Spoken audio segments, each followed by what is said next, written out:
네, 안녕하세요. 오늘도 하나님의 말씀 함께 묵상하며 또 기도로 나아가는 우리 성도님들 되시기를 축복합니다. 오늘 본문은 역대하 25장 1절부터 13절 말씀입니다. 제목은 책임져 주시는 하나님이라고 적었습니다. 오늘 본문을 살펴보시면 크게 세 가지 주제 이렇게 나누어서 볼 수 있겠는데요. 첫 번째는 1절부터 4절까지입니다. 1절부터 4절까지는 아마샤의 통치에 관한 이야기입니다. 요아스의 뒤를 이어서 아마샤가 25세에 8번째 왕으로 즉위해서 29년간 다스리게 된다는 말씀입니다. 자, 1절부터 4절 말씀 보시면 이렇습니다. 아마샤가 왕위에 오를 때에 나이가 25세라 예루살렘에서 29년 동안 다스리니라. 그의 어머니의 이름은 여호왔단이요 예루살렘 사람이더라. 아마샤가 여호와께서 보시기에 정직하게 행하기는 하였으나 온전한 마음으로 행하지 아니하였더라. 그의 나라가 굳게 섬에 그의 부왕을 죽인 신하들을 죽였으나 그들의 자녀들은 죽이지 아니하였으니 이는 모세의 율법책에 기록된 대로 함이라. 곧 여호와께서 명령하여 이르시기를 자녀로 말미암아 아버지를 죽이지 말 것이요 아버지로 말미암아 자녀를 죽이지 말 것이라. 오직 각 사람은 자기의 죄로 말미암아 죽을 것이니라 하셨더라. 왕이 된 이 아마샤를 향해서 성경은 이렇게 평가합니다. 2절에 아마샤에 대해서 하나님의 평가가 이렇게 되었다라고 이야기하죠. 2절에 보면 아마샤가 여호와께서 보시기에 정직하게 행하기는 하였으나 온전한 마음으로 행하지 아니하였더라 이렇게 말씀하고 있습니다. 아마샤는 하나님의 눈에는 정직하게 행했지만 그러나 그 이면의 마음, 온전한 마음으로 하나님을 섬기지는 않았다는 것이죠. 쉽게 말하자면 행동은 말씀에 합당하게 살려고 했지만 마음의 태도가 모자랐고 또 꾸준하지 못해서 그래 저 정도만 해도 이해하겠다 이런 정도의 마음이 하나님에게 있으셨지 않았을까를 보여주고 있는 것이죠. 3절에 넘어가면 그의 나라가 굳게 섰다고 이야기합니다. 하나님 앞에 온전하지 못했다 할지라도 온전한 마음으로 섬기지 못했다 할지라도 하나님을 잘 섬기려고 했었던 그 모습을 하나님은 기쁘게 여기셨다는 것이죠. 그리고 하나님은 은혜를 주십니다. 왕이 된 아마샤를 향하여 그 나라가 굳게 서도록 하셨던 것이죠. 아마샤가 통치하는 가운데 하나님께서는 그 나라를 굳게 서도록 하셨습니다. 그리고 나라가 힘을 얻어갈 때 아마샤는 아버지에 대한 보복을 감행합니다. 그러나 하나님의 말씀을 따라서 그들의 자녀들은 살려줍니다. 나라의 기반이 잡히자 아버지 요아스를 죽인 사밧과 여호사밧을 죽이게 되는데요.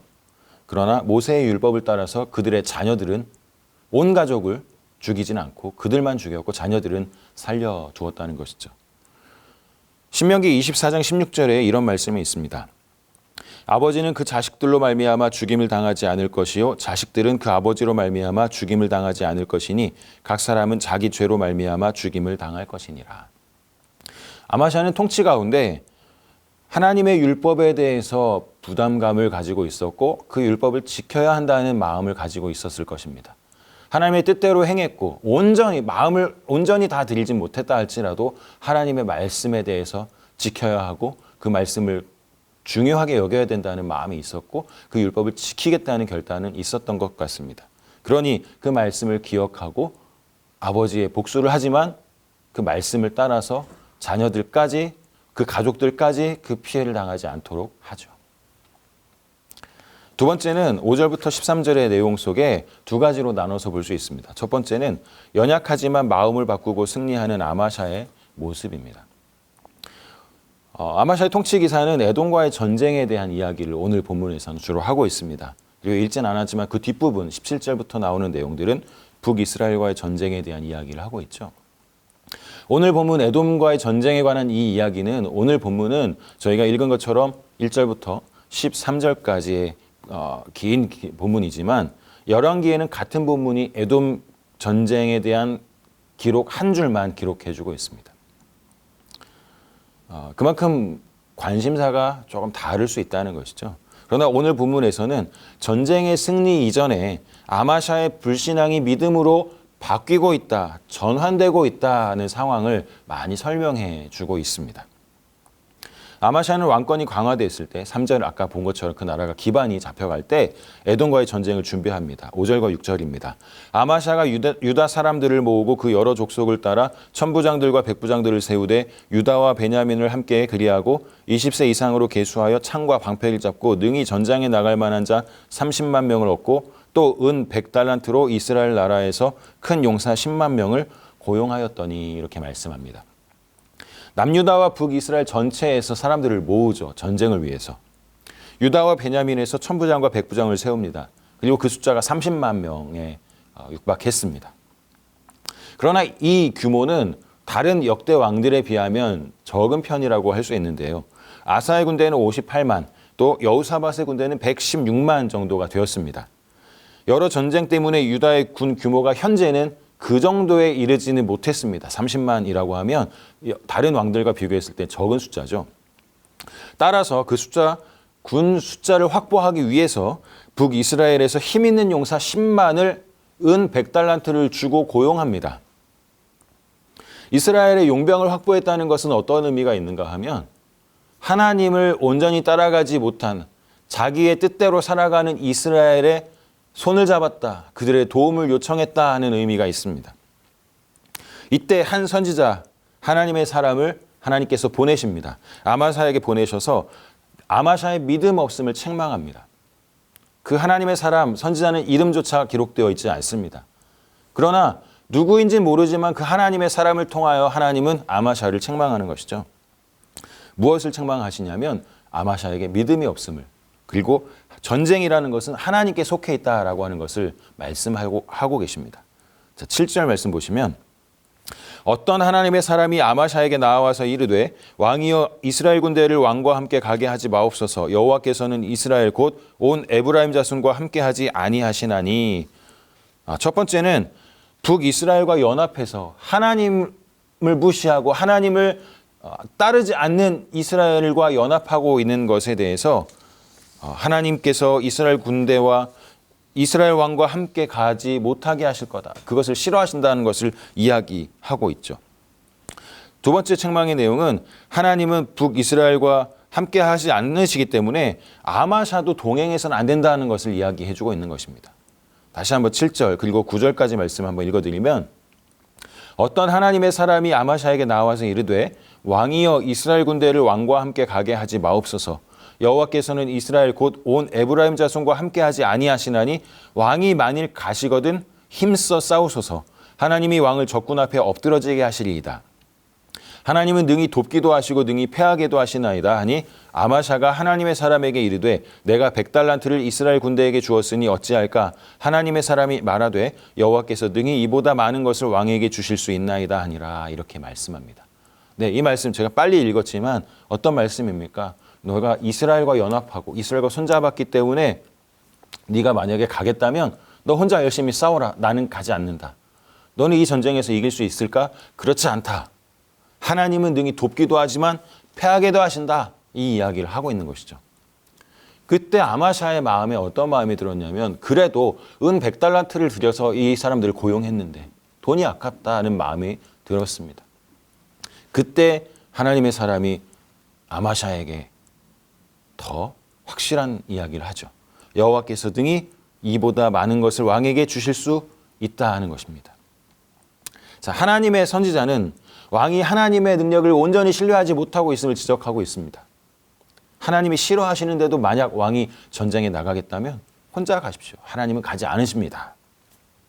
그리고 힘써 싸워봤자 하나님이 왕을 적군 앞에 넘어지게 할 겁니다. 라고 이야기를 했다는 것이죠. 하나님은 어떤 분이십니까? 도울 힘도 있으시지만 넘어지게 할 능력도 있으신 분이십니다. 그리고 그 상황 속에서 아마샤는 다른 나라의 원조 군사력이 나를 이기게 하지 않을까? 그리고 그래서 그 돈으로 사람들을 샀던 것, 이걸 내가 포기하면 결국 내가 망하는 건 아닐까? 이런 생각을 하게 됐다는 것이죠. 그러나 하나님은 어떤 분이십니까? 신뢰할 수 있는 분이요. 책임져 주시는 분이시기에, 전쟁을 책임져 주시는 분이시기에 이 선지자는 하나님은 능히 이보다 많은 것을 왕에게 주실 수 있나이다. 이렇게 말씀하고 있는 것이죠. 말씀에 순종하느라 감수한 손해, 누가 이것을 보상할까? 내가 이것을 손해보면 누가 책임져 줄까? 이런 고민이 있었던 아마샤에게 하나님은 더 많은 것을 주신다고 말씀하는 것이죠.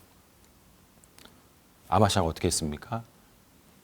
선지자의 경고를 듣고 아마샤는 마음을 돌려 하나님의 명령을 따르고 결국 승리하게 됩니다. 오늘 본문은 사실 이것을 이 독자들에게 보여주기 위해서 길게 써놓은 것입니다. 열왕기에는 이 기사가 한 줄로 적혀 있습니다. 그러나 오늘 본문에는 이렇게 길게 쓰여져 있는 이유는 하나님께서 아마샤를 통해서 온전히 마음을 다 하나님 앞에 드리지 못했지만, 그러나 이런 상황 속에서 마음을 돌려 하나님을 의지하게 될 때 하나님은 뛰어난 능력으로 갚아주시고 책임져 주신다는 것을 이스라엘에게, 우리들에게 보여주고 계시는 것이죠. 결국 유다 군인들만 데리고 소금 골짜기에서 세일 자손 에돔이라고 할 수 있는데, 이 에돔을 1만 명을 치고 손에 넣게 됩니다. 11절 12절에 아마샤가 담력을 내어 그의 백성을 거느리고 소금 골짜기에 이르러 세일 자손 10,000명을 죽이고 유다 자손이 또 10,000명을 사로잡아 가지고 바위 꼭대기에 올라가서 거기서 밀쳐 내려뜨려서 그들의 온몸이 부서지게 하였더라. 네, 군사도 적었고 용병을 구해야만 내가 이길 수 있다고 생각했지만, 그러나 하나님께서 책망하실 때 마음을 돌이켜 주님의 뜻대로 전쟁에서 어떻게 승리하게 되었고 온전한 승리를 거머쥐게 되었다. 이것을 기록해 줍니다. 이제 두 번째 파트에서 두 번째 10절과 13절 말씀 보면 그 아마샤가 10절에 이렇게 이야기하죠. 아마샤가 이에 에브라임에서 자기에게 온 군대를 나누어 그들의 고향으로 돌아가게 하였더니 그 무리가 유다 사람에게 심히 노하여 분연히 고향으로 돌아갔더라. 아마샤가 자기와 함께 전장에 나가지 못하게 하고 돌려보낸 군사들이 사마리아에서부터 베토론까지 유다 성읍들을 약탈하고 사람 3,000명을 죽이고 물건을 많이 노략하였더라. 네. 은 100달란트를 주고 고용했었던 이스라엘의 10만 명의 용병들, 그들이 그냥 돌아가게 되었을 때 어떤 결과가 있었는가, 그것을 보여주고 있습니다. 에돔과의 전쟁에서는 승리했지만 하나님 앞에서 마음을 다하여 신실하지 못함과 북이스라엘의 도움을 받으려고 했었던 결과로 이후에 북이스라엘과의 전쟁이 빌미가 오늘 이 사건이 되었다는 것을 기록해 주고 있는 것이죠. 아마샤는 은 100달란트를 주고 북이스라엘 용병을 고용했다가 이름 모를 선지자의 책망을 듣고 마음을 돌려 하나님의 명령을 듣고 따랐습니다. 그리고 이들을 돌려보내죠. 그 과정에서 고용했던 이스라엘 용병들이 돌아가면서 아마도 은 10만의 용병들에게 은 100달란트의 이 대가는 작았던 것 같습니다. 그들이 아마샤와 계약했었던 이유는 사실 은 100달란트의 가치 플러스 전쟁을 하면서 노력하고 획책하고 자기 것으로 만들고자 하는 마음이 그들에게 있었던 것 같습니다. 더구나 그들은 하나님께서 함께하지 않으시는 악한 사람들이었습니다. 하나님의 입장에서. 10절 그들을 고향으로 돌아가게 하였더니 그 무리가 유다 사람에게 심히 노하여 분연히 고향으로 돌아갔더라. 그냥 이제 전쟁 안 할, 내가 내 힘으로 하겠다, 돌아가라 하고 했을 때 유다 사람에게 심히 노하여 분연히 돌아갔다. 그들의 이 마음에 화가 극에 달하는 상황이 되었다는 것이죠. 결국 그들은 그 화를 파괴적인 행동으로 나타냅니다. 13절 마지막 절인데요. 아마샤가 자기와 함께 전장에 나가지 못하게 하고 돌려보낸 군사들이 사마리아에서 베토론까지 유다 성읍들을 약탈하고 사람 3,000명을 죽이고 물건을 많이 노략하였더라. 예, 그들의 화를 내가 이렇게 그냥 돌아가야 돼? 라고 하는 것이 아니라 오히려 유다 사람들에게 화풀이를 하고 사람을 3,000명이나 죽이고 물건들을 다 노략해 갔다는 것이죠. 사마리아에서부터 베토론까지는 북에서 남으로 이동했음을 의미합니다. 그러니까 돌아갔다가 도저히 참지 못하고 견디지 못해서 유다를 복수하기 위해서, 나를 이렇게 화나게 한 걸 복수하기 위해서 유다를 침범하고 공격했다는 것이죠. 돌아가는 길에 그런 것이 아니라 돌아갔다가 다시금 내려와서 살육을 범했습니다. 자, 자, 오늘 말씀을 정리해 보자면 오늘 말씀을 통해서 우리는 주님께 피하는 자, 주님을 의지하는 자에게 온전히 책임져 주시는 분이 바로 하나님이시다라고 하는 것을 우리는 깨닫습니다. 하나님은 폭행과 악행을 저지르는 이스라엘과 함께하길 기뻐하지 않으셨고 이름 모를 선지자를 통해서 하나님은 아마샤에게 능히 돕기도 하시고 능히 패하게도 하신다. 그리고 하나님의 사람이 아마샤에게 여호와께서 능히 이보다 더 많은 것을 왕에게 주실 수 있다. 손해보지 않을까 고민하지 말고 주님께 마음을 드리라 라고 말씀하는 것을 기억하고 주님을 향하여 저희도 온전히 마음을 드리고 혹시 손해보지 않을까 하는 고민 속에 주님을 향하여 드리는 마음을 접는 것을 접지 마시고 그것보다 뛰어나시고 더 좋은 것으로 함께 하시는 하나님, 그분만 의지하는 저와 여러분들 되시기를 예수님의 이름으로 축복합니다.